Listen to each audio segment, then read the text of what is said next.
Bonsoir, bonsoir les gars, bonsoir les filles, bienvenue dans ce Facebook Live. Bonsoir Christian de Monaco, bonsoir mon Sardina préféré.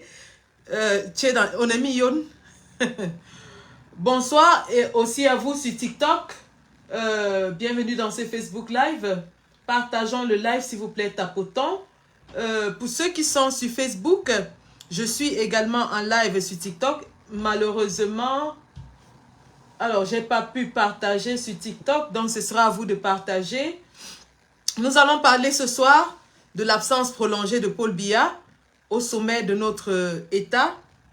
Nous allons parler de la vacance du pouvoir qui semble faire couler beaucoup d'eau et de salive, d'encre et de salive dans toute la presse et les médias internationaux. Ensuite, nous allons parler donc du sort des épouses et des premières dames. Avant de commencer, je vais juste vous faire un petit rappel fait par France 24. Alors, écoutons France 24. Non, c'est pas celui-là. Alors, France 24. Écoutons-le.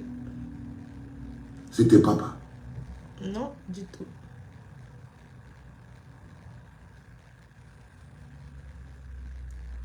Sur l'état de santé de Paul Biya. Dimanche dernier, contrairement aux attentes, le président camerounais n'est pas rentré à Yaoundé, constate le site d'information Camer. Ce faux retour a intensifié les doutes sur son état de santé, déjà alimenté par ses récentes absences à d'importants sommets internationaux, dont l'Assemblée générale des Nations Unies et la réunion sur le développement durable à Hambourg. Face aux rumeurs croissantes, le gouvernement camerounais s'est vu contraint de réagir. Il y a 8 jours, une déclaration officielle affirmait que Paul Biya poursuivait son séjour à Genève, en Suisse, jouissait d'une parfaite santé et qu'il rentrerait dans les tout prochains jours. Une semaine plus tard, son retour se fait donc toujours attendre. Que s'est-il passé dimanche dernier, s'interroge en écho Jeune Afrique. À Yaoundé, alors que les militants du RDPC au pouvoir et des membres des organisations de jeunesse avaient été discrètement mobilisés pour accueillir Paul Biya à l'aéroport, le dispositif a été levé quelques heures plus tard dans la même discrétion et pour cause. Le président camerounais n'est finalement pas rentré au pays et se trouverait toujours en Europe. Aucune communication n'a été faite sur ce retour avorté ou sur les raisons de son annulation. Mais ce dernier événement vient accentuer encore un peu plus les doutes sur l'état de santé du chef de l'État camerounais. Jeune Afrique croit savoir par ailleurs que plusieurs ministres ont été convoqués récemment à Genève. Oui, pour une réunion de travail officiellement organisée en vue de l'élaboration du budget qui devait déjà être signé par le chef de l'État au début du mois d'août. D'ailleurs, pointe le site panafricain, l'incertitude entourant l'élaboration de ce budget inquiète les agences internationales. Les rumeurs sur la santé de Paul Biya affectent la capacité du Cameroun à emprunter et augmentent les risques perçus d'instabilité politique. Alors que des remboursements de la dette extérieure sont imminents et que les opérateurs économiques attendent des précisions, le chef de l'État aurait donc préféré intervenir et organiser cette réunion au sommet, non pas au Cameroun, mais en Suisse. Autre signe révélateur, il y a une semaine, les autorités camerounaises ont interdit tout débat dans les médias sur la santé du président. Une mesure totalement contre-productive, pointe Le Monde Afrique. En effet, au lieu de clore les débats, l'interdiction faite par le ministère de l'administration territoriale les a alimentés. Dans un contexte où l'élection présidentielle prévue en octobre de l'année prochaine suscite des tensions dans l'entourage du chef de l'État au pouvoir depuis 42 ans autour de la question de sa succession présente dans tous les esprits mais publiquement tabou. À Yaoundé, certains se sont dit que s'il est désormais interdit de parler de la santé du président, eh bien, c'est qu'il y avait quelque chose à cacher, glisse un diplomate occidental, d'autant que cela fait plusieurs mois qu'on s'interroge sur sa capacité à diriger. Résultat, donc, cette question de la succession de Paul Biya revient sur le devant de la scène. Selon la constitution camerounaise, rappelle Le Monde Afrique, le président du Sénat devrait assurer l'intérim, mais à bientôt 90 ans, le titulaire du poste, Marcel Nyatni-Fenji, régulièrement hospitalisé à l'étranger, est une option fragile. Le régime a toujours tout fait pour garder le pouvoir et ne pas préparer la suite, juge l'opposant Joshua aussi. Ils se rendent compte aujourd'hui qu'ils ne sont pas prêts à l'après Paul Biya et les récents communiqués du gouvernement démontrent une certaine panique du cercle restreint autour du chef de l'État. Cette absence de préparation publique de sa succession plonge le pays dans une certaine fébrilité, comme le reconnaît le politologue Stéphane Akoa, cité toujours par Le Monde Afrique. Il n'y a jamais eu d'alternance politique au qu'au Cameroun, rappelle-t-il, on ne sait pas faire. Depuis 15 ou 20 ans, la règle énoncée à tous a été de se taire et de se soumettre au président. Un culte du chef de l'État a été instauré. Il n'y a pas de dauphin déclaré et aucune parole ou geste de Paul Biya n'indique qu'il aurait une préférence au sein de sa cour. Plusieurs noms de successeurs potentiels au plus vieux chefs d'État encore en exercice sont régulièrement avancés par la presse, mais relève encore le Monde Afrique. Paul Biya est passé maître dans l'art d'écarter ceux qui osent afficher des ambitions présidentielles suggérées ou affirmées.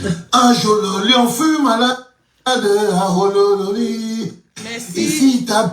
Merci papa pour ce reportage. Donc comme vous l'avez suivi, la presse internationale, les médias internationaux, les citoyens camerounais, le monde entier continuent de se demander où est Paul Biya. Ils ne vont pas nous empêcher de nous poser cette question. Voilà donc quelqu'un à qui on a investi le pouvoir suprême, quelqu'un qui s'est arrogé, je dirais, le pouvoir suprême, il y a 7 ans, presque.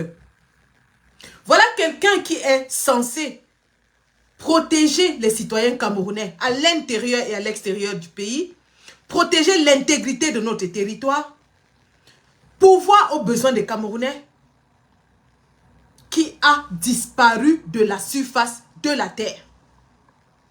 On sait qu'il est à Genève, mais personne n'a une image, une seule image. Je dis une seule petite, une mingili, je dis bien mingili image.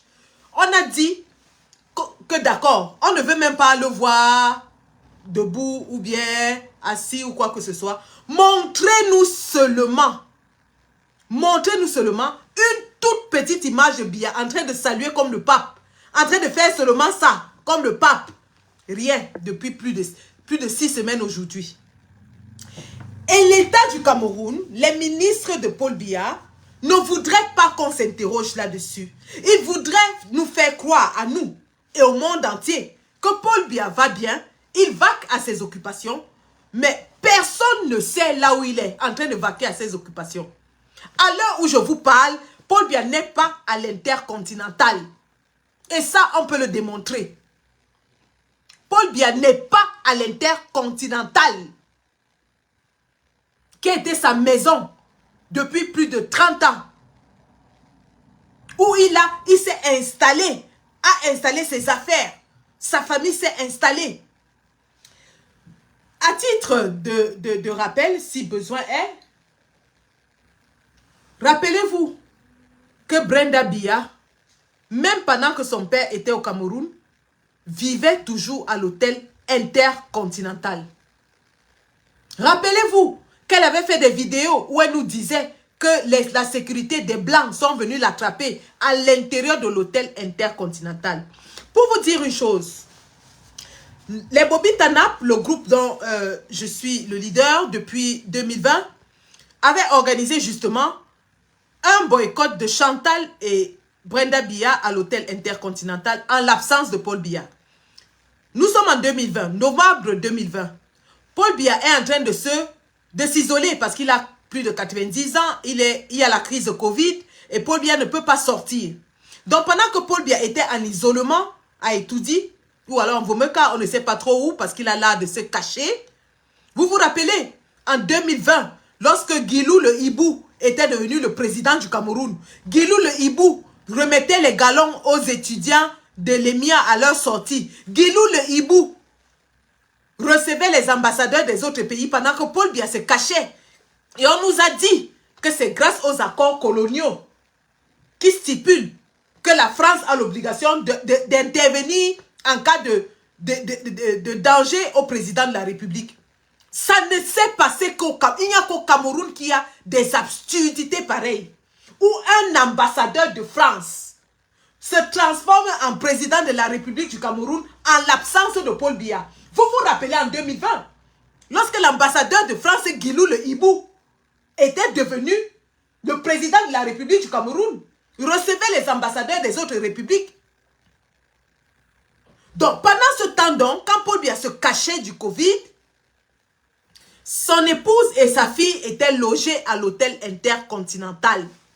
Et nous, les Bobby Tanap, nous sommes allés à l'hôtel Intercontinental les boycotter. Et pendant que nous y allions, nous avons eu une première rencontre avec la police genevoise qui nous a confirmé que l'épouse et la fille de Paul Biya étaient bien à l'hôtel Intercontinental. Je vous raconte ceci pourquoi? Pour vous dire que même en l'absence de Paul Biya à Genève, son épouse et sa fille ont toujours bénéficié d'une protection diplomatique de la Suisse. On est allé là-bas et on a rencontré un cordon de police très sérieux qui nous a bien malmenés. On nous a même arrêtés, on nous a jetés en cellule parce qu'on allait boycotter Chantal Biya et Brenda Biya. Je vous raconte ceci pourquoi? Pour vous dire que si pour une fois, en 30 ans, Paul Biya est censé être à l'hôtel Intercontinental parce qu'on nous dit qu'il est en Suisse. Et on sait que quand il est en Suisse, il va seulement à l'hôtel Intercontinental. Si Paul Biya est censé être en Suisse, il serait logé avec sa famille et tous ses enfants qu'on sait être en Suisse en ce moment à l'hôtel Intercontinental. Parce qu'ils ont toujours pris... please do not call me, I am live. Please do not call me, I am live. Please. Parce qu'ils ont... Excusez-moi, ce sont justement ce sont mes informateurs, mon équipe sur place à Genève qui est en train de m'appeler. Je vais prendre cet appel plus tard parce que l'autre fois j'ai pris et c'était en live. Et je suppose qu'ils ont des informations encore croustillantes à me livrer pendant que je suis là. Mais je vais les prendre plus tard. Donc, ils sont normalement logés à l'hôtel Intercontinental. Je vous rappelle que dans tout son règne, Paul Biya a passé de façon comptabilisée 5 ans, jour pour jour, à l'hôtel Intercontinental. Pour vous dire à quel point il affectionne cet endroit. Paul Biya a passé 5 ans, jour pour jour, ça fait 365 fois 5, jour pour jour à l'hôtel Intercontinental, où il occupe 3 étages. Au 4e étage, c'est sa sécurité. 5e étage, c'est son staff. 6e étage, c'est lui-même et sa famille. Il occupe 3 étages depuis 5 ans à l'hôtel Intercontinental. On vous dit qu'ils ont déménagé alors que Paul Biya est encore, on nous dit qu'il est à Genève. Pourquoi Paul Biya serait à Genève? Paul Biya qui a logé à l'hôtel Intercontinental depuis 5 ans, nous l'avons même chassé de cet hôtel, mais il ne fait que revenir là-bas. Pourquoi est-ce que Paul Biya serait subitement à Genève, ne serait pas à l'hôtel Intercontinental et disparaîtrait de la surface de la terre? Personne ne sait là où il est. La clinique là où il se trouve, nos équipes y sont allées. Il n'y a eu aucune trace de sécurité. Je vais vous montrer tout cela. Pour commencer, je vous montre comment Paul Biya dépense l'argent du contribuable à Genève. Pendant que le kilo de riz coûte déjà 850 francs au Cameroun, pendant que la bière coûte déjà 1500, pendant que vous souffrez, les salaires des enseignants et des médecins ont baissé, Paul Biya dépense depuis 5 ans 40 000 € chaque nuit à l'hôtel Intercontinental. Lui et sa famille. 40 000 €, ça équivaut à environ 38 millions, 37 millions et demi, 38 millions. Chaque nuit. Chaque nuit que Dieu a créé. Pendant 5 ans. Je vais vous montrer donc le reportage suisse qui fait part de tout cela.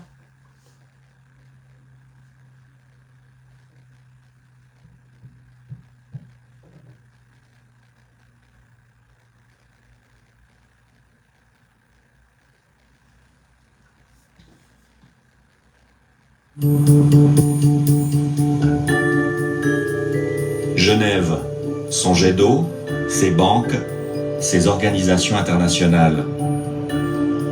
La cité de Calvin offre à ses visiteurs un cadre apprécié entre luxe, discrétion et neutralité. Elle s'enorgueillit d'accueillir les puissants. I'm very appreciative to Stefan de Mistura, the United Nations. Mais la ville attire aussi des visiteurs au pédigré moins reluisant. Monarque du Golfe, autocrate d'Asie centrale, potentats africains. Ils apprécient la discrétion légendaire de leurs hôtes. A mí me gusta Suiza, Ginebra, perdón, no Suiza, Ginebra. Son gente civilizada. Sí. Es lo que nos hace falta la civilización para vivir en una sociedad moderna. Problème, l'argent que ces dictateurs dépensent sans compter est souvent détourné des caisses publiques de leur pays. Luxe, impunité et corruption, un mélange explosif qui alimente la colère.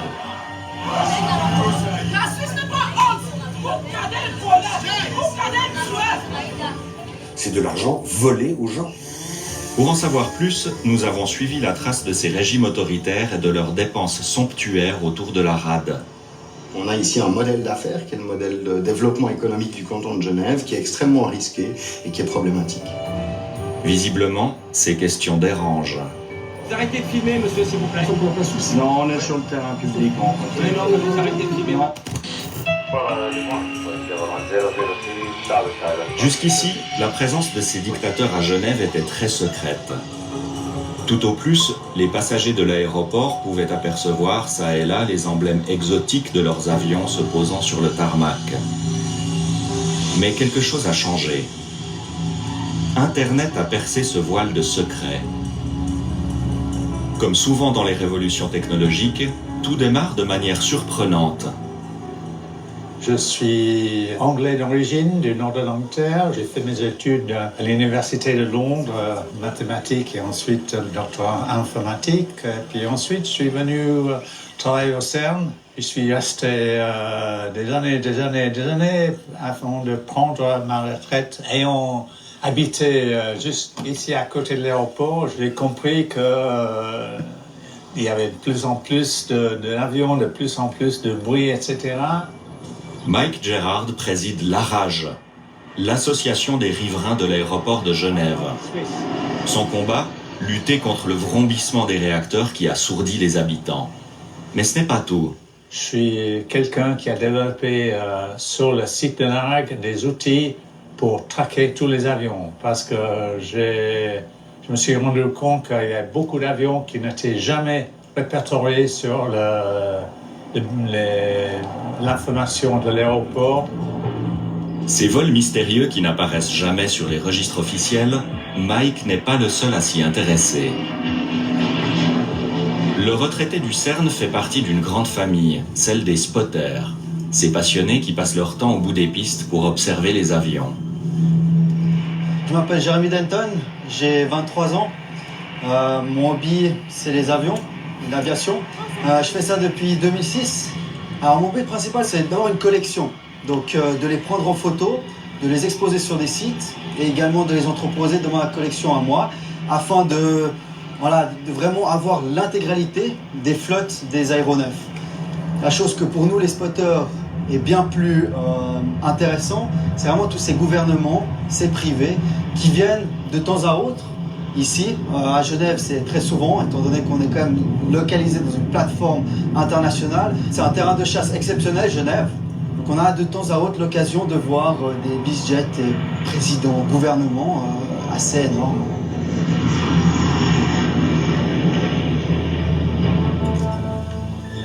Mike et Jérémy vont nous faire découvrir les outils qu'ils utilisent pour surveiller l'aéroport. Une tour de contrôle officieuse d'amateurs passionnés. Bienvenue au centre névralgique de tout ce que je fais pour traquer les avions.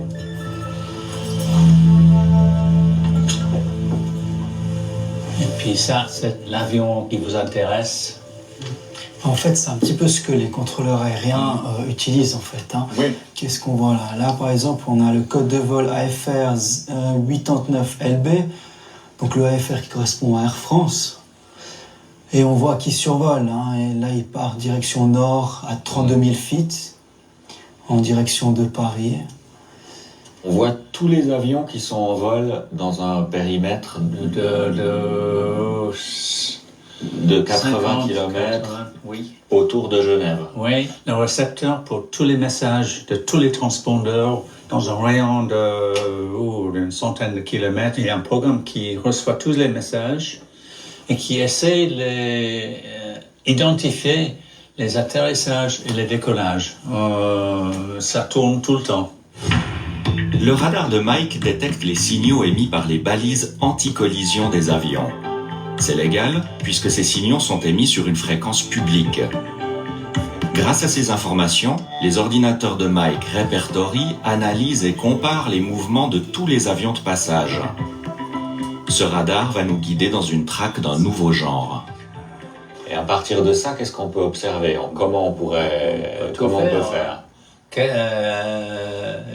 Dis-moi ce que tu veux faire et je fais. Quels sont donc les dictateurs qui fréquentent le plus souvent Genève? Prenons l'Afrique. Sur les 55 pays du continent, 27 sont désignés comme des dictatures. Parmi les autocrates qui les dirigent, l'un sort du lot. Paul Biya, le président du Cameroun. À 86 ans, il règne sur son pays depuis 1982. Réélu 6 fois avec des scores soviétiques, il pourrait briguer un 7e mandat cette année. Paul Biya aime les rives du Léman. Il y vient chaque année depuis près de 40 ans. Son épouse Chantal l'accompagne pour son shopping et pour faire soigner son impressionnante coiffure. Vous n'avez pas trop froid? Non. Non, ça va. Par rapport aux données de Mike, on voit très bien ici sur l'année 2017 que le président camerounais, en question Paul Biya, il a utilisé son avion pour venir à Genève le 24 mars, le 12 avril, le 14 septembre, le 17 septembre, le 26 septembre et le 21 octobre 2017. On voit bien également que sur ces dates-là, il est arrivé un tel et tel jour et il est parti grosso modo en 10 jours et 10-15 jours après son arrivée. Donc on voit bien qu'il reste un moment. Pour la première fois, il devient possible de répertorier précisément ses allées et venues, et donc aussi d'en estimer le coût. Le président camerounais n'a pas un avion propre à lui et il est obligé de passer par d'autres compagnies en question, 2 compagnies d'affaires, pour utiliser l'avion à titre personnel pour ses voyages privés. Vous avez une idée de combien ça coûte, la location d'un avion comme ça Je n'ose pas y penser. Écoutez, hein. Des milliers et des milliers de francs, j'imagine. On parle de francs suisses, hein. Voici la réponse. Le coût d'un vol Yaoundé-Genève aller et retour en avion de location pour une 60aine de personnes se monte à 800 000 francs. 800 000 francs À suisses. cela s'ajoute la location et les frais d'entretien de l'avion durant le séjour, soit environ 150 000 francs par jour. Oh wow. Frais hôteliers, comptez environ 40 000 francs par jour. En 35 ans au pouvoir, Paul Biya a passé plus de 4 ans et demi en séjour privé à l'étranger, l'immense majorité à Genève. Selon nos estimations, ces voyages auraient coûté plus de 100 millions de francs. Le Cameroun sombre chaque jour un peu plus dans la pauvreté et l'instabilité politique. Mais le couple présidentiel, lui, n'a pas changé ses habitudes. Durant l'été 2017, il prend ses quartiers, comme chaque année, pendant plusieurs semaines dans son palace favori, l'Intercontinental. Nous nous y rendons pour rencontrer Bradley Roland, un journaliste camerounais établi en Suisse. Il se montre très critique envers le pouvoir de Paul Biya. Les gardes du président sont partout et le personnel de l'hôtel est aux aguets. Voici la neutralité suisse à l'œuvre. Dans son pays, Bradley serait probablement emprisonné. Dans le lobby de l'Intercontinental, il peut dénoncer l'attitude de son président à quelques mètres de ses gardes du corps. Moi, je suis pas peur parce que moi, je vis dans un pays libre. Je suis juste un peu triste parce que je vois que comment il vient en Suisse avec ses gardes du corps. Tout à l'heure, à l'entrée, j'ai vu ces gardes du corps, comment ils étaient en train de toiser. C'est juste impressionnant de se dire que même en Suisse, ils sont là, ils sont avec cette arrogance qui les caractérise. C'est vraiment quelque chose qui peut vous amener à comprendre comment ça va, comment ils se comportent au Cameroun. Comment pouvez-vous expliquer à des personnes normalement constituées que en 2017 existe un État où le président vit dans un autre pays, dans un luxueux palace où il dépense des millions de francs suisses, des millions d'euros par jour, alors que la population vit avec moins d'1 euro par jour dans ce pays. Comment pouvez-vous expliquer ça? Le Cameroun, comme tout autre pays, a besoin d'un président à plein temps. Voyez-vous? Et c'est malheureusement pas le cas. Il ne suffit pas de mettre dans sa poche l'armée, de corrompre toutes les forces vives et de croire que le reste va marcher comme un pilotage automatique. C'est pas suffisant. Ce monsieur, comme je vous ai dit, n'a jamais fait autre chose qu'être fonctionnaire. Où est-ce qu'il peut prendre de l'argent pour vivre un peu comme il dira? C'est l'argent du contribuable camerounais. Tout est dit en un mot. C'est un pays qui est dirigé par un roi feignant. Plus qu'aucun autre palace genevois, l'Intercontinental se veut le lieu de rencontre des chefs d'État. Dans ses couloirs de marbre trônent les photographies de ses hôtes les plus célèbres. On a Martin Luther King, on a Nelson Mandela. Ça, c'est ce que les anglo-saxons appellent great people of our time. Paul Biya n'est pas un great man. Il est un dictateur. Mandela luttait pour son peuple. Paul Biya, c'est quoi son fait d'âme? À part dilapider l'argent des Camerounais dans... Soudain, c'est la panique dans le lobby.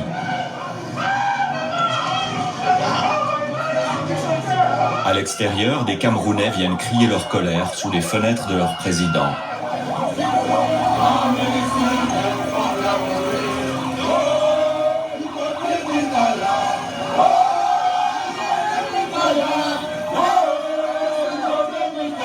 Mêlés aux gardes du dictateur, les policiers sont nerveux.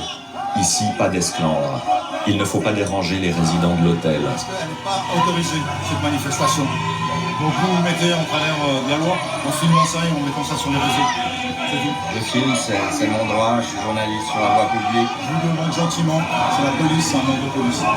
Je crois que c'est mon droit de filmer cette événement. Vas-y chez moi, vas-y chez moi. Allez, dégage, vas-y chez moi, vas-y chez moi.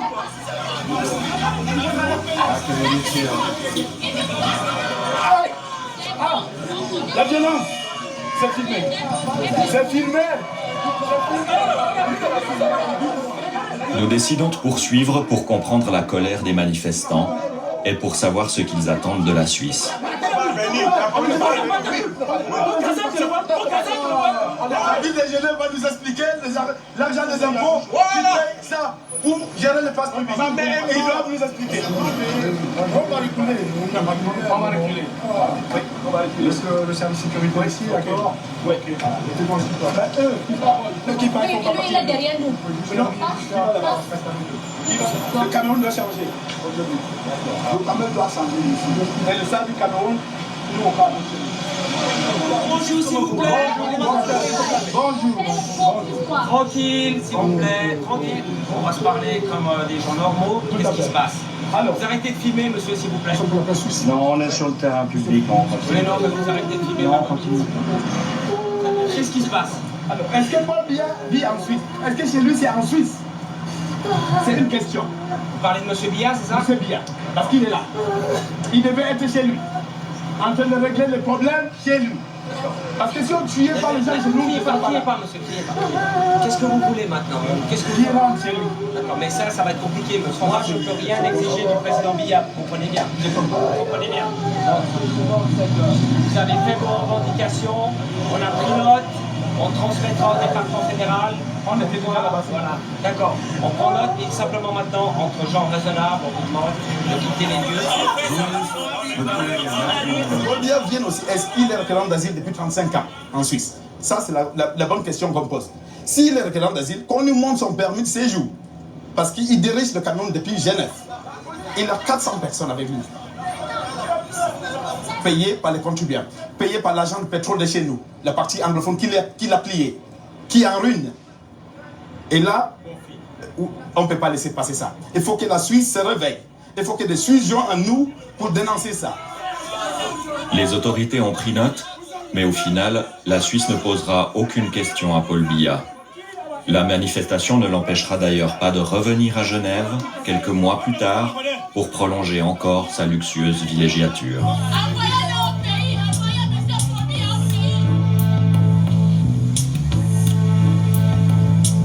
Paul Biya n'est pas le seul potentat à profiter de la manne pétrolière de... Donc vous avez écouté et vous avez vu de vos yeux le niveau de luxure, le niveau de vie de Paul Biya en Suisse. 40 000 francs suisses et nous sommes là en 2017. Et je vous rappelle que le franc suisse est supérieur à l'euro. Petit rappel, hein, le franc suisse est supérieur à l'euro.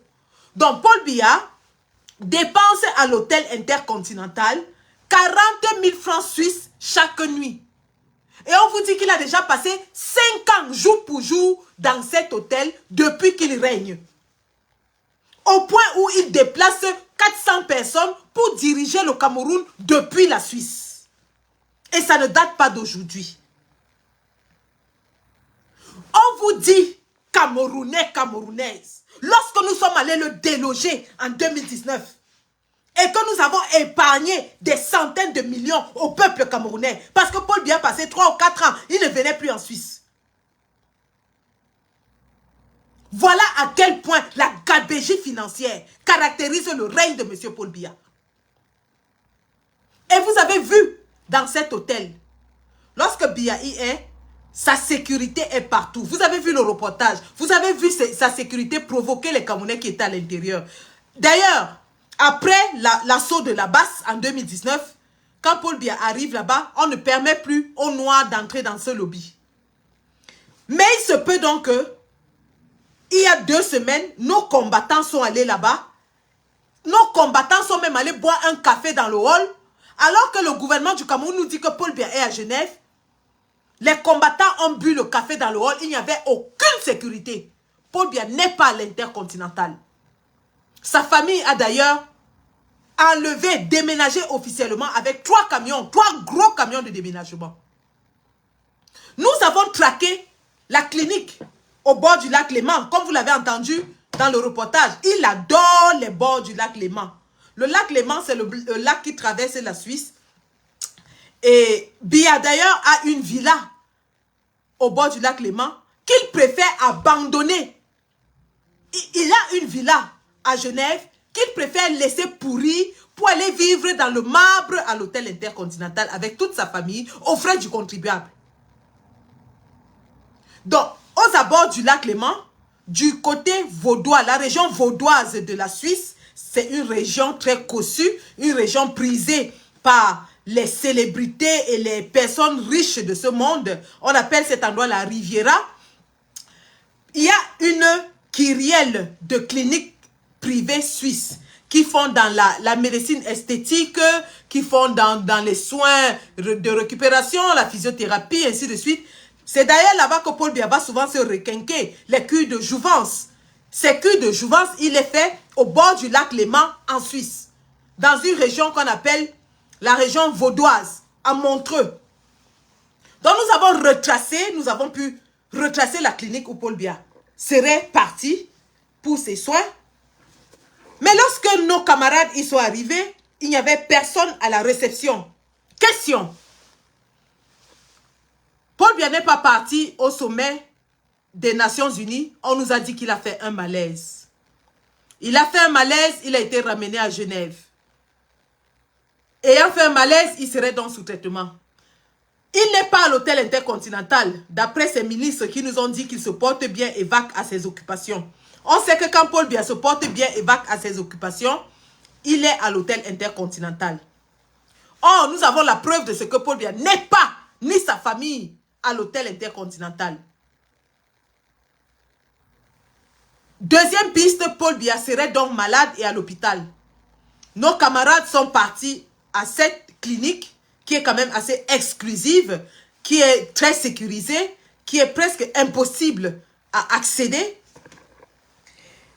Et je vous rappelle que dans cet hôpital, il occuperait une suite privée avec 2 ascenseurs privés, carrément, pour accéder à sa suite. Donc, il a toute une maison dans cet hôpital, qui est sa suite, avec vue sur le lac Léman. Alors, essayons de voir ce qui se passe quand vous arrivez à cette clinique.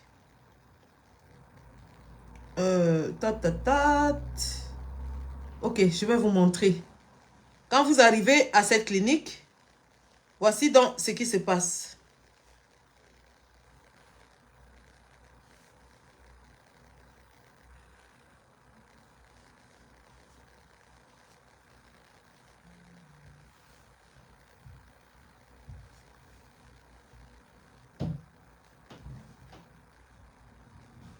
Un instant, j'ouvre le lien.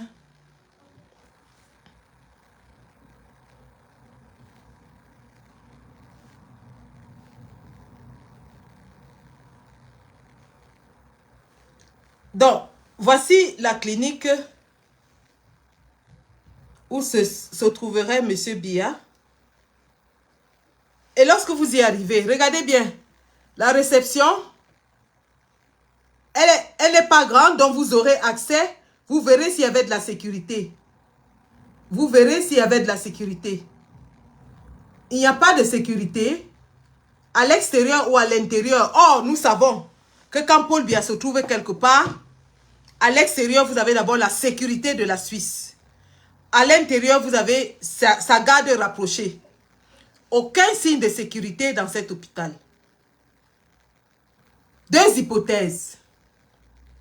Est-ce qu'il est dans cet hôpital et que sa suite, sa sécurité se trouve à l'intérieur de sa suite, ce qui me paraîtrait quand même très bizarre? Est-ce qu'il n'est pas du tout à cet hôpital? Ou alors, est-ce qu'il est à cet hôpital et qu'il est mort? Parce que la sécurité ne servirait plus à rien lorsqu'on est mort. Le patient ne serait plus à l'hôpital, mais plutôt à la morgue. La famille ne bénéficierait plus de protection diplomatique, comme cela semble être le cas.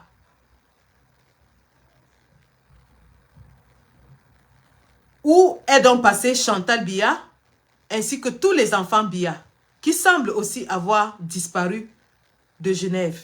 Genève est une toute petite ville. Hein? Prochaine étape, nous allons aller à la villa et nous allons recueillir des évidences de leur présence ou non. Nous sommes à la traque de Paul Biya. Nous sommes à la traque. Nous chassons, nous cherchons. Nous allons creuser le rat. Parce qu'il est devenu comme un rat. S'il n'y a que le rat pour se terrer dans un trou, personne ne le voit. Il n'y a que le rat pour entrer dans un trou, personne ne le voit. Et puisque nous sommes les Bantous, nous sommes les mangeurs de rats, eh bien, on va aller creuser le rat. Où est Paul Biya? Lorsqu'il partait du Cameroun, on nous a montré son départ du Cameroun, départ triomphal. Dois-je rappeler? Regardez le départ triomphal de Paul Biya lorsqu'il part du Cameroun.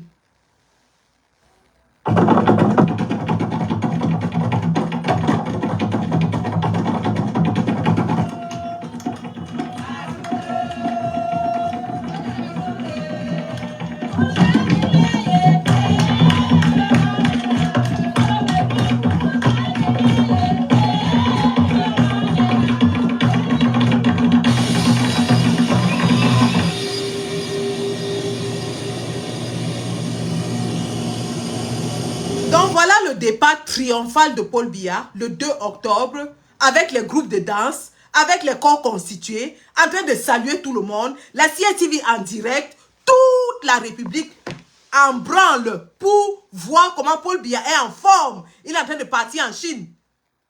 Départ triomphal.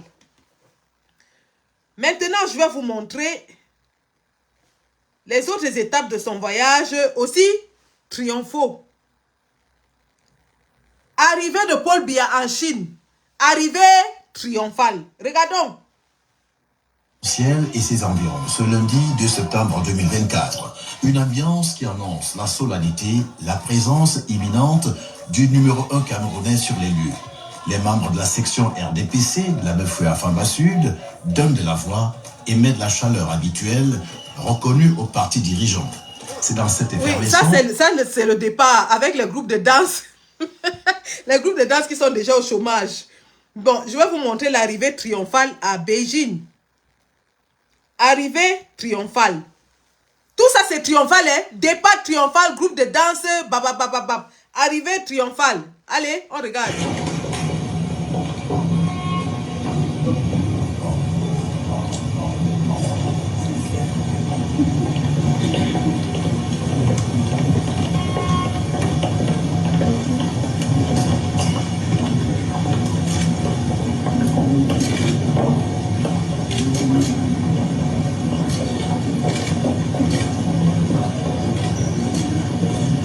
Arrivée triomphale sur TikTok à Beijing.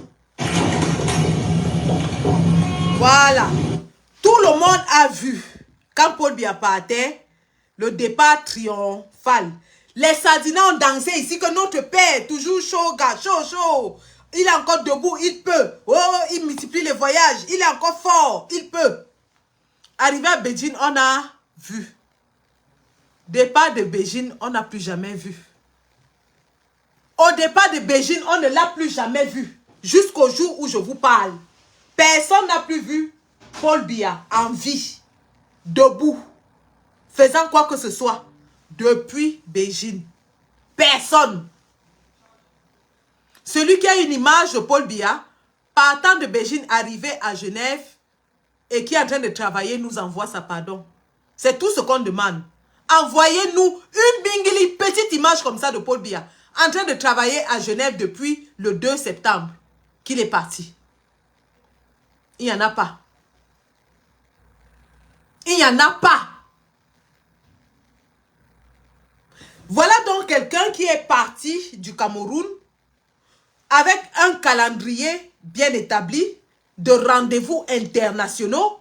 Quelqu'un qui devait assister à des sommets très importants où il a confirmé sa présence. À Washington, je vais dire à New York, à Paris, à Hambourg, et qui a disparu de la terre. Et on nous dit qu'il est en train de travailler. Il est en train de travailler à Genève. Et la maison où il habite toujours, il n'y a personne là-bas. L'intercontinental est vide, il n'est plus là-bas. L'hôpital Magno Sabi. Où est Paul Biya? Où est Paul Biya? Où est Paul Biya?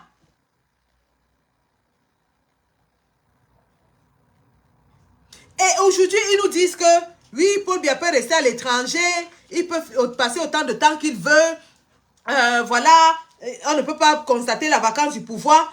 Mon ami, on sait que le RDPC a barricadé, a verrouillé le système de manière à ce que Biya reste au pouvoir jusqu'à sa mort, jusqu'à ce qu'ils n'en veulent plus. D'ailleurs, Biya lui-même est tellement égoïste qu'il n'a préparé aucun successeur. Qu'il a verrouillé le système de manière à ce que s'il n'est pas là, que ce soit le chaos. Et on le constate aujourd'hui. Voilà un pays qui est entouré de pays instables. Au Tchad, nous avons de l'instabilité avec Boko Haram, ainsi qu'au Nigeria. À l'est, nous avons la République centrafricaine qui connaît des troubles sécuritaires. Au sud, nous avons la Guinée équatoriale qui a eu des velléités.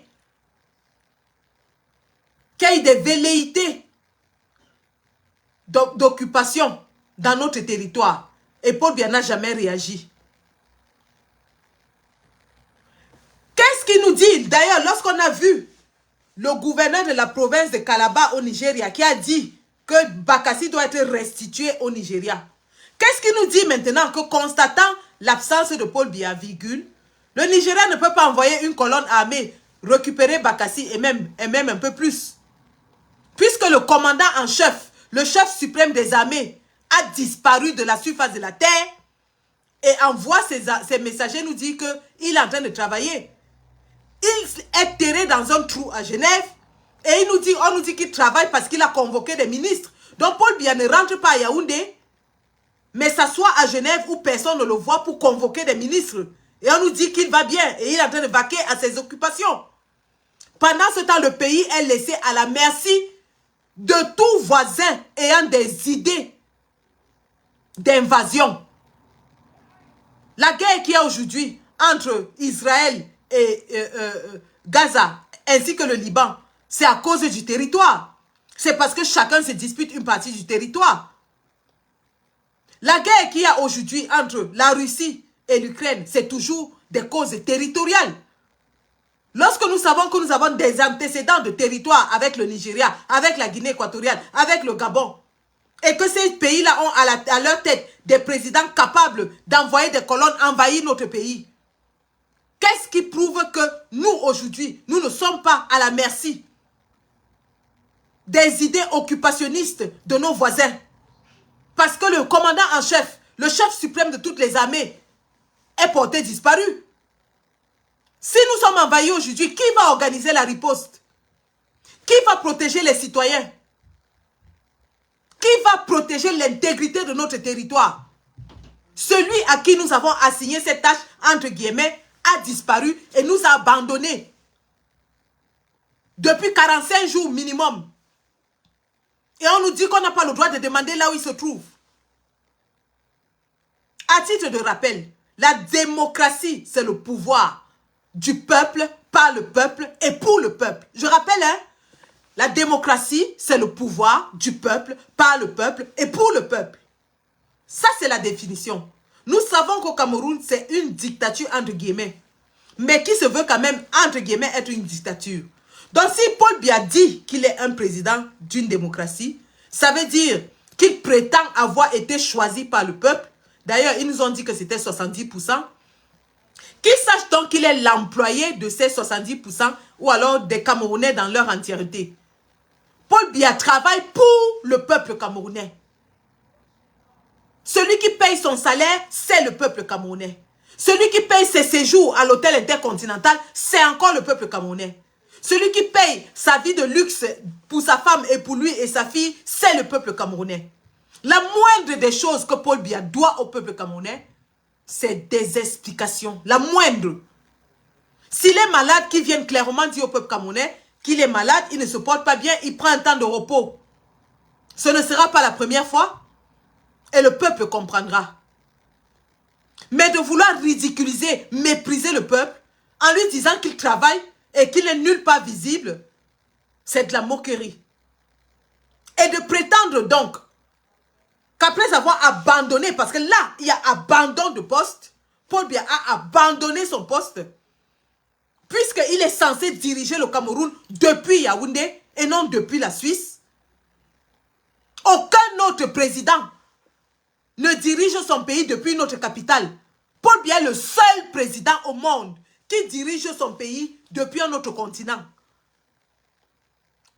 Et ça fait plus de 45 jours.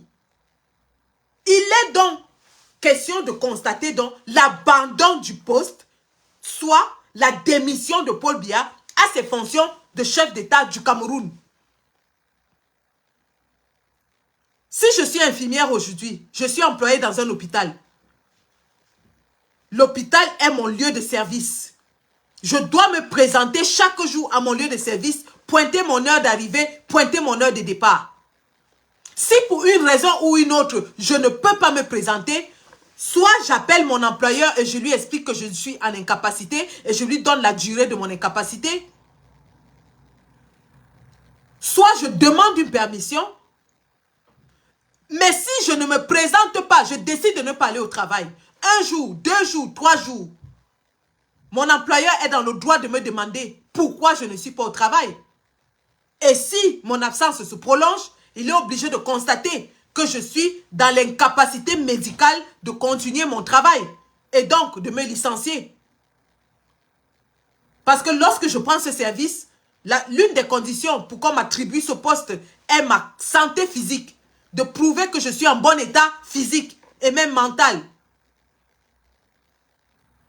Quand Paul Biya s'arroge le droit de diriger la destinée de 30 millions de Camerounais, c'est sur la base de ce qu'il peut tenir debout, enchaîner des sommets et des réunions pendant des jours et des jours sans tomber malade. Et s'il tombe malade, c'est un être humain qui nous dit qu'il est malade et qu'il enclenche les mécanismes pour le remplacer pendant qu'il est malade. Et si sa maladie se prolonge, qu'il soit honnête envers le peuple et leur dise que ça fait longtemps que je ne me porte pas bien, j'ai essayé de me soigner mais ça ne va pas. Néanmoins, je ne peux pas vous abandonner. Voici les étapes que je vais prendre pour permettre la continuité des services de l'État. Mais non, ils veulent infantiliser le peuple. Ils veulent le ridiculiser, le traiter d'imbécile, imbéciliser le peuple. Faire croire au peuple que Paul Biya est en train de travailler, il va bien, il va qu'à ses occupations. Lesquelles occupations? Quand Paul Biya quittait du Cameroun le 2 septembre, c'était prévu dans son agenda qu'il devait aller se coucher à l'Intercontinental pendant 45 jours. C'était inscrit dans son programme. N'a-t-il pas disparu de la surface de la terre sans prévenir? Alors qu'on l'attendait au sommet des Nations Unies à New York, obligé d'annoncer à la dernière minute qu'il sera remplacé. Lorsque Paul Biya part du Cameroun, Genève n'est pas prévu dans son étape. Pourquoi est-ce qu'on veut nous imposer un séjour que personne ne connaît, qui n'est pas justifié et où personne ne le voit? Peuple camerounais, plus les jours passent, plus la probabilité de ce que Paul Biya ne soit plus en vie est grande. Je répète, plus les jours passent, plus la probabilité de ce que Paul Biya ne soit plus en vie est croissante. Et ils ne vont pas nous mentir.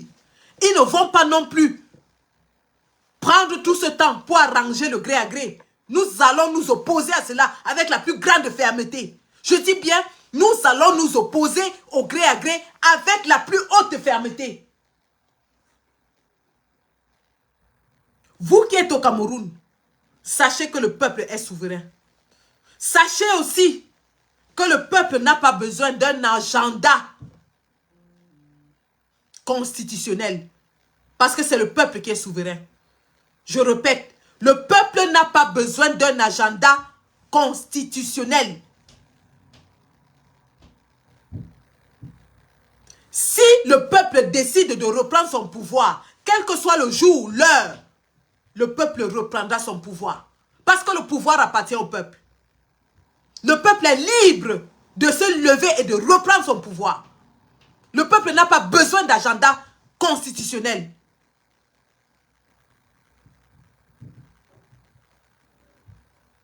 Il n'en a pas besoin.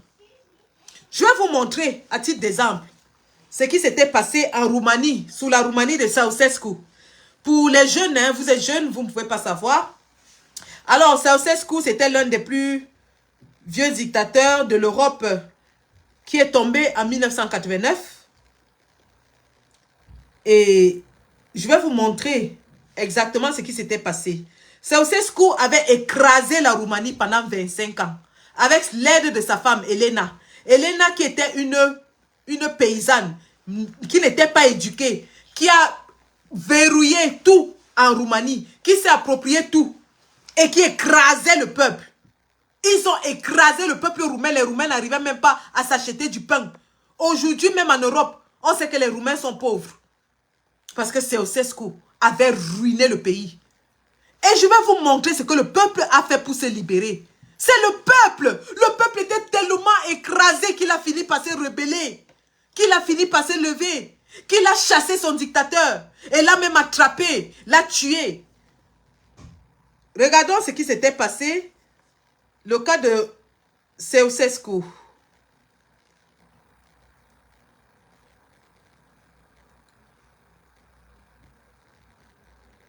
Alors, j'espère que je l'ai là. La dictature de Ceausescu.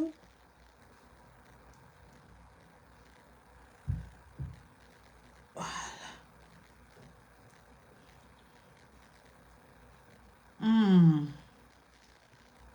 Un instant.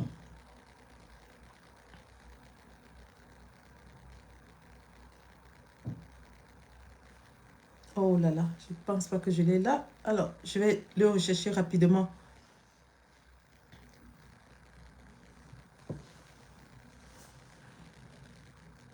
La chute de Ceausescu.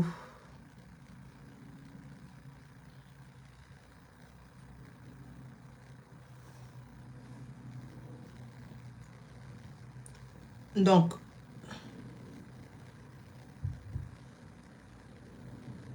je vais vous montrer exactement ce qui s'était passé.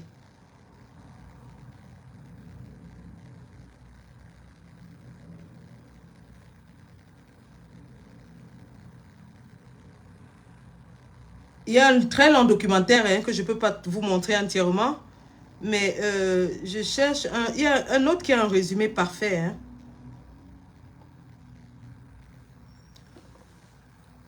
Alors, la folie du pouvoir. J'espère que c'est ça. Non, ça c'est long. Ça c'est long.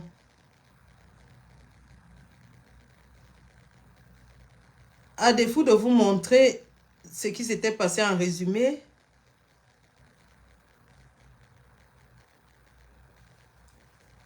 je peux vous montrer quelques petites vidéos.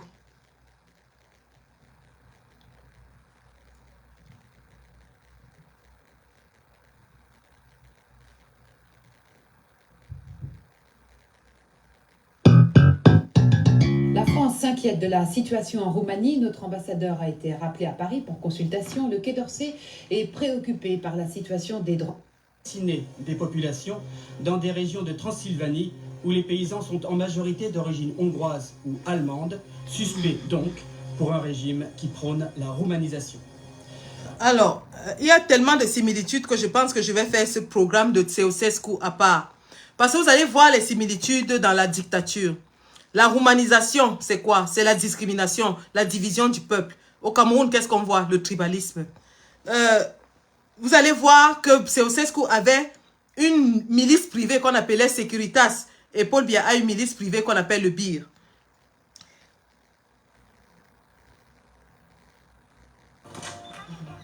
Hi, I'm Kevin McDonald. Welcome to my crib.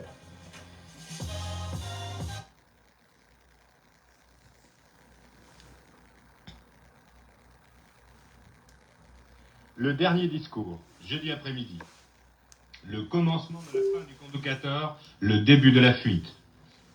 Conspué par la foule, le génie des Carpates se réfugie dans le palais présidentiel et vendredi matin, jugeant la situation désespérée, il décide de s'échapper. D'abord vers l'immeuble du comité central qui jouxte le palais. Un seul moyen, suivre un des nombreux souterrains secrets qui truffent les bâtiments. Sur le toit, un hélicoptère l'attend qui décolle vers une destination inconnue. À ce moment, tout le monde pense que le dictateur va rejoindre un avion pour s'envoler vers la Chine. En fait, à l'extérieur de la ville, une voiture Dacia rouge l'attend, direction Tirgoviste, à 75 km de la capitale. Là, depuis une base militaire secrète, il tente de réorganiser sa terrible Securitat. Mais voilà, vendredi soir ou samedi matin, selon les sources, il sera arrêté avec une grande partie de sa famille. Dès vendredi, une dépêche datée de 16h30 précisait que Ceausescu venait d'être aperçu en hélicoptère, puis dans une Dacia rouge immatriculée 0204. Nouvelle démentie quelques minutes après. En fait, une ruse des insurgés pour empêcher une tentative de libération par la Securitat. Voici la version la plus récente de la fuite du dictateur, mais tant que la télévision roumaine ne le montrera pas capturé, le doute subsistera. Voilà, ça c'était avant qu'on ait toutes les images de son arrestation. Pour vous dire qui était Ceausescu, il a régné pendant 25 ans sur une Roumanie qu'il tenait de main de fer. Il écrasait tous les opposants, il tuait, il emprisonnait, il a même réduit les Roumains à la famine la plus abjecte, au point où les athlètes les plus célèbres de la Roumanie commençaient à fuir pour aller s'exiler aux États-Unis. C'est comme ça que Ceausescu était dictateur, il était écrasant.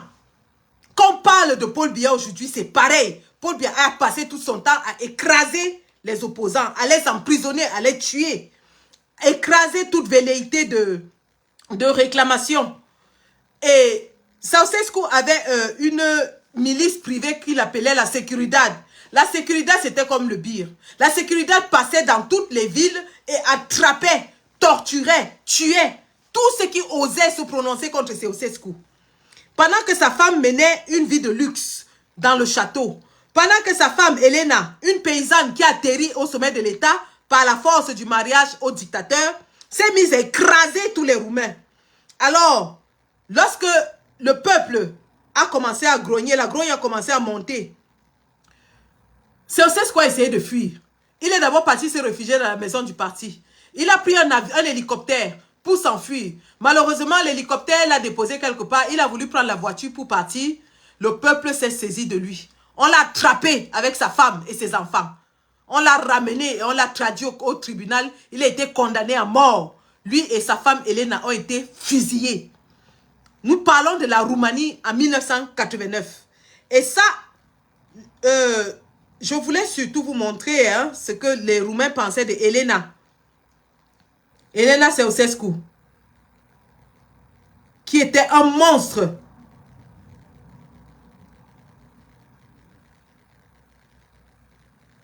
Ça doit être dans ce documentaire Folie de pouvoir. Mais, Are you looking for additional income in your life? Mais qui est un peu long, donc... Is the way forward. I'm stood outside.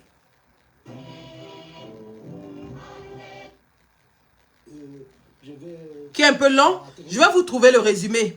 Mais pendant que je vais vous trouver le résumé, je vais faire une émission spéciale là-dedans en parlant du sort qui est réservé aux épouses des dictateurs.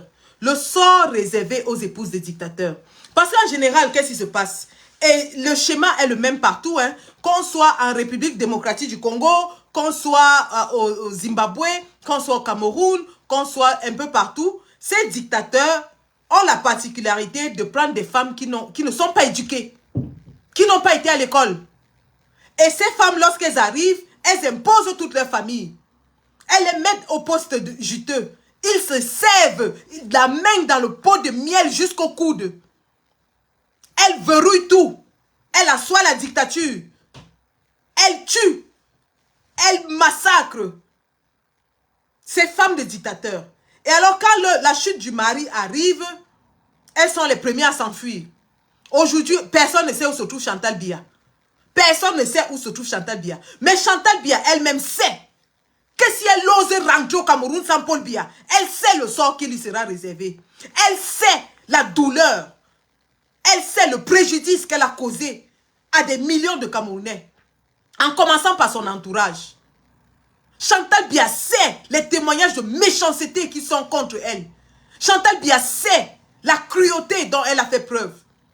À l'exemple, le professeur Mendozé, les informations nous arrivent qu'il a été jeté en prison et condamné à mourir comme un animal parce que Chantal Biya en a décidé ainsi. Et son mari, vieux, probablement qui n'a plus toute sa tête, n'avait que ses yeux pour voir. Pas pour le dédouaner, parce que Paul Biya est le premier instigateur et le premier instaurateur de la méchanceté, de la cruauté. Mais sa femme est coupable de beaucoup de préjudices auprès du peuple camerounais. Une femme qui ne s'est jamais montrée, qui n'a jamais montré de la compassion pour les enfants du Nozo. Une femme qui n'est jamais allée sur le site où il y a eu des éboulements pour aller consoler les Camerounais. Une femme qui n'est pas allée en Bankolo à un jet de pied de Toudi pour aller embrasser les enfants, porter les bébés qui avaient perdu leur maison. Une femme qui n'a pas été fichue d'aller à l'extrême nord, aller apporter de la consolation aux populations. Elle leur envoie des chapeaux en papier. On leur envoie 1500 francs par personne alors qu'ils ont perdu toute leur vie, toute leur maison. Une femme qui n'est pas capable d'aller dans les hôpitaux, voir ces mamans qui sont couchées au sol, prises en otage dans les hôpitaux parce qu'elles n'arrivent pas à payer les frais d'hospitalisation. Une femme qui n'a pas de cœur. Une femme qui s'en fout des Camerounais. Une femme qui tue à sa guise. Et bien qu'elle sache que sa seule couverture, c'est Paul Biya.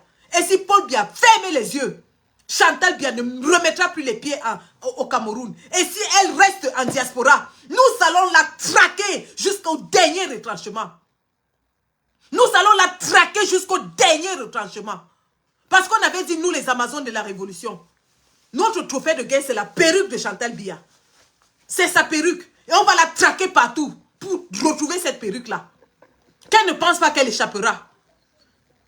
À défaut donc de l'élément Ceausescu que je voulais vous présenter ce soir, mais que je vais présenter parce que je suis dans une série pour parler justement de la chute des dictateurs, je vais vous montrer, je reviens sur le cas de la Tunisie. Je reviens comme ça sur le cas de la Tunisie et je vais vous montrer ce qui est arrivé à Leila Trabelsi, la femme de Ben Ali. Voilà.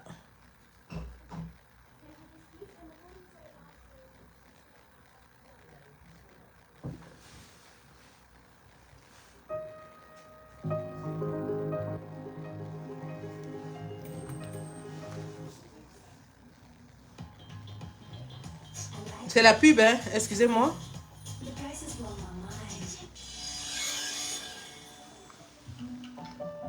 Je remercie mes parents, mon père, parce qu'il avait des idées contraires aux miennes et qu'il m'a aidé à affirmer mes convictions.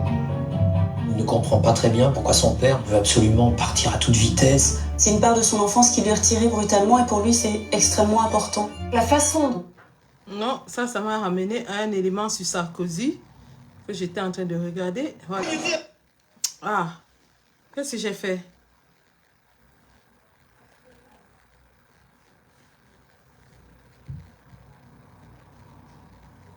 Oh non, qu'est-ce que j'ai fait?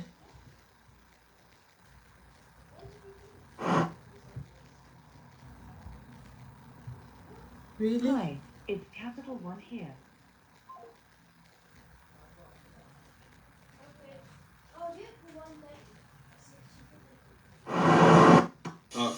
Meaning that you can play Fortnite Season 4 on the go.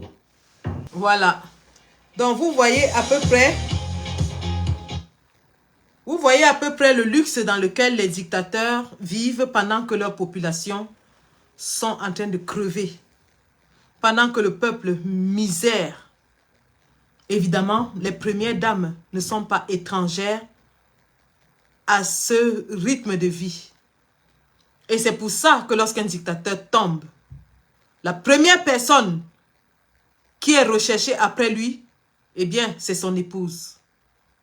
Que ce soit au Gabon, où l'épouse Sylvia Bongo a été capturée et jetée en prison, que ce soit au Zimbabwe, que ce soit en Tunisie ou alors en Roumanie, les épouses des dictateurs n'échappent généralement pas au destin de leur mari, qu'elles ont accompagné dans la dictature, qu'elles ont appuyé dans la dictature, qu'elles ont aidé dans la dictature.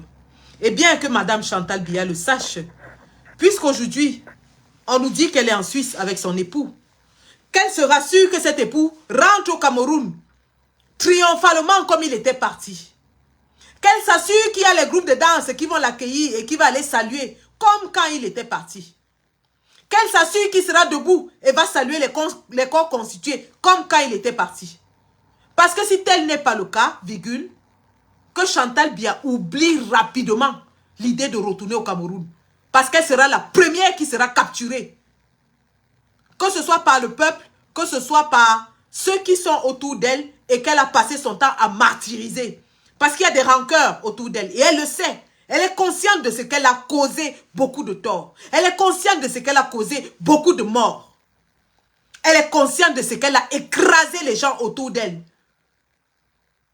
Elle est consciente de la haine qu'elle suscite à travers le pays. Elle n'échappera pas. Mais nous lui disons, Madame Chantal Biya, si vous ne rentrez pas au Cameroun avec la dépouille de votre mari, eh bien, sachez que vous serez pourchassé en diaspora. Vous serez pourchassé en diaspora.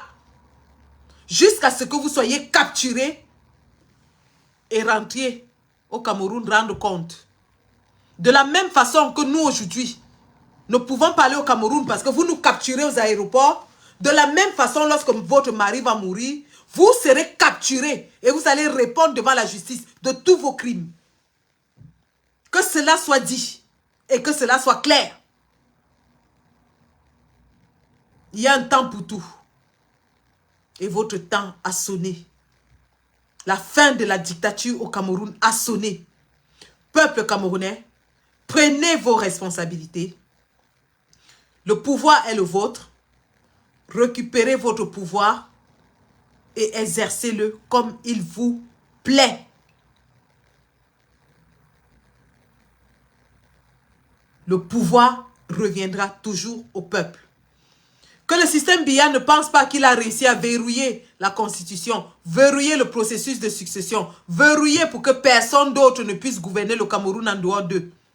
Qu'il sache que le peuple camerounais, une fois qu'il aura constaté que Paul Biya n'est plus capable de diriger, voudra se libérer et sera libéré.